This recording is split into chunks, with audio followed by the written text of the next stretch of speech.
তুমি যদি বলো ওই রাধা বাজার থেকে একটা রাধা কিনে এনে দেবো।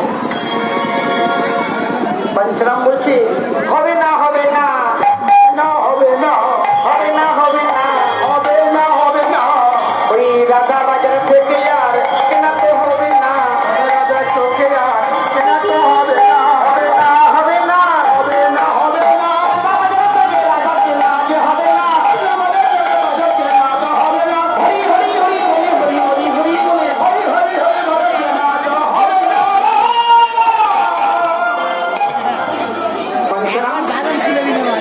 হ্যাঁ, আমি যখনই সত্য, আমি যদি ভালোবেসে থাকি রাধা আমার নিজের স্ত্রী চলে আসবে।